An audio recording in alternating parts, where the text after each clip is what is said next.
Guys, welcome back to our channel. இன்றைக்கி content என்னன்னு பார்த்தீங்கன்னா, கண்டென்ட் எதுவும் இல்லைங்க. ஸோ ஒர்க் ஷாப் தான் போயிட்டுருக்கோம். ஸோ அப்படியே போகும்போது விளாக் எடுத்துகிட்டு போகலான்னு சொல்லிட்டு போயிட்டுருக்கோம். என்னாச்சுன்னு எதுக்குடா ஒர்க் ஷாப் போயிட்டுருக்க என்னாச்சுன்னு கேட்டிங்கன்னா, வண்டி வந்து கொஞ்சம் ப்ராப்ளம் ஆயிடுச்சு. அப்படி என்னன்னு கேட்டிங்கன்னா, நம்ம 2 சைடு போர்க் இருக்கு இல்லையா ஃப்ரண்ட்டில், ஸோ அதோட ஆயில் சரி பார்த்திங்கன்னா இதாகிடுச்சு, லீக் ஆக ஆரம்பிச்சிருச்சு ஆயில்லாம். ஸோ வண்டி பார்த்திங்கன்னா அப்படியே விட்டோம்னா அப்படியே ஒரு சைடாக இழுத்துட்டு போகிற மாதிரி இருக்குங்க. கை விட்டு ஓட்டினீங்கன்னா அப்படியே ரொம்ப தெரியுதுல்ல, அப்படியே கடற்கடன்னு ஆடுதுங்க. அதெல்லாம் இப்போது ரெடி பண்ண போயிட்டுருக்கோம். ஆக்சுவலாக எனக்கு ஷோரூம் எடுத்துகிட்டு போகணுன்னு தான் பார்த்தேன். அப்புறம் யோசித்து பார்த்தேன், காஸ்ட் வைஸும் ரொம்ப அதிகமாக போகும். அது இல்லாமல் அங்கே நம்ம சேலமில் இருக்க ஷோரூமில் பார்த்திங்கன்னா யமகா ஷோரூமில் அந்தளவுக்கு கரெக்டாக வேலை செய்ய மாட்டிருக்காங்க, என்னன்னு தெரியல. அதனால் லோக்கல் ஒர்க் ஷாப்லேயே கொண்டு போய் விடலான்னு சொல்லிட்டு தான் போயிட்டுருக்கோம். அப்புறம் வேறு ஆயில், இன்ஜின் ஆயில் மாற்றணுங்க. இன்ஜின் ஆயில் மாற்றணும். 3 மந்த்ஸ்க்கு மேலே ஆயிடுச்சு. ஸோ அடுத்த லாங் ரைடுக்கு வந்து எப்படி இருந்தாலும் இன்ஜின் ஆயில் மாற்றிட்டாகணும், அதையும் மாற்றணும். அப்புறம் பார்த்திங்கன்னா ஃப்ரண்ட்டில் பிரேக் பேடு தேஞ்சு போச்சு, அதுவும் மாற்றணும். அப்புறம் இன்னும் கொஞ்சம் வேலை இருக்குங்க, அதெல்லாம் கொஞ்சம் கரெக்டாக ரெடி பண்ணணும். இந்த ஆயில்ஸில் எப்போ போச்சுன்னு பார்த்திங்கன்னா, அது ஆயில் லீக் ஆக ஆரம்பித்து மினிமம் 5 or 4 months இருக்குங்க. அதுக்கு முன்னாடியிருந்தே இந்த ப்ராப்ளம் வந்துட்டு தான் இருந்துச்சு. ஸோ நான் வந்து என்ன ஆச்சுன்னு பார்த்தீங்கன்னா, அப்புறம் பண்ணிக்கலாம் நினச்சி அப்படியே விட்டுட்டேன். இப்போ பார்த்திங்கன்னா ரொம்பவும் மக்கர் பண்ண ஆரம்பிக்குது வண்டி.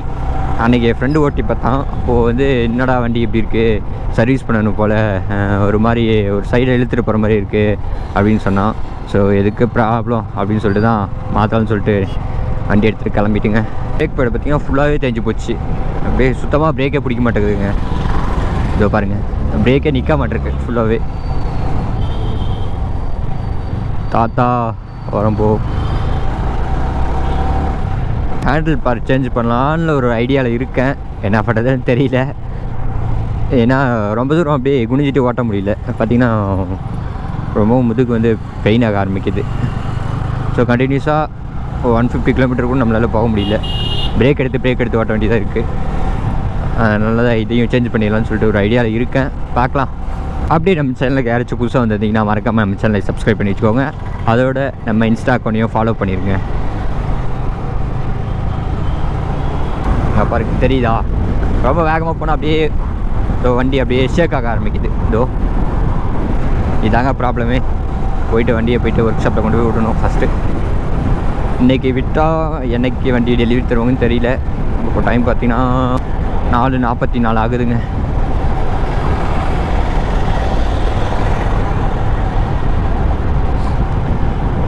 இன்றைக்கி வண்டியை விடலாம். அவங்க என்னைக்கு டெலிவரி தருவாங்கன்னு தெரியல.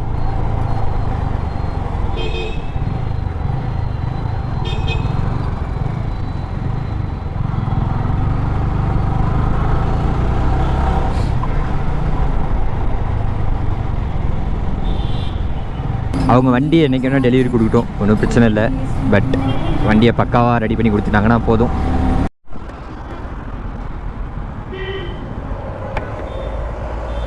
வெளியே பார்த்தீங்கன்னா இந்த ஒர்க் ஷாப் இருக்க இடத்துக்கு வந்துட்டுங்க. ஒரு 100 மீட்டர் தான் அந்த ஒர்க் ஷாப் பார்த்தீங்கன்னா இருக்குது.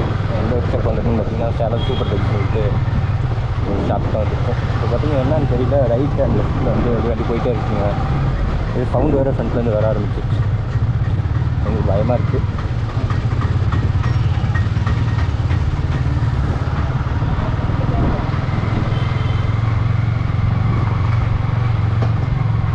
வந்துட்டு ஃபைனலாக வந்து கிடைக்கும்.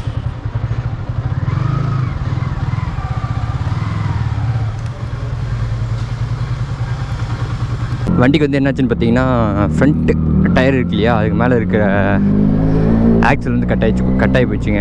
ஸோ அதான் வந்து ரெடி பண்ணி கொடுத்துருக்கோம் வண்டியே. இப்போது 2 days ஆகுன்னு சொல்லியிருக்காங்க.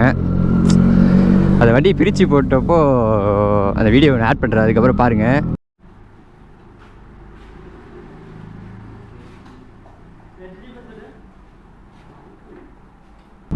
வண்டி ஃபுல்லாக வந்து டயர்லாம் ரிமூவ் பண்ணிவிட்டு மேலே இருக்க ஹேண்டில் பண்ணலாம் ரிமூவ் பண்ணாங்க.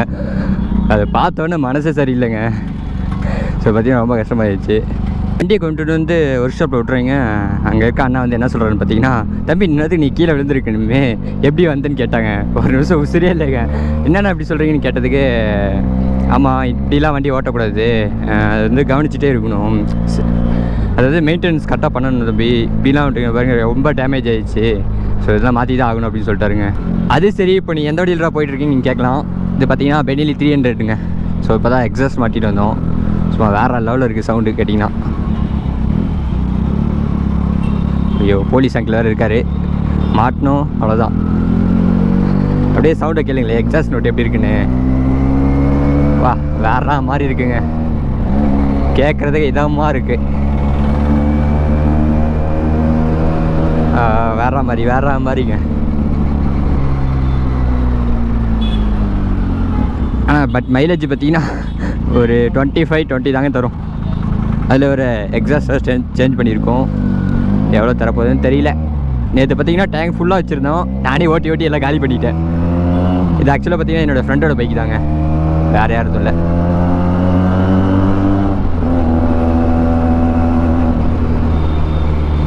சும்மா தரமாக இருக்குங்க சவுண்டு.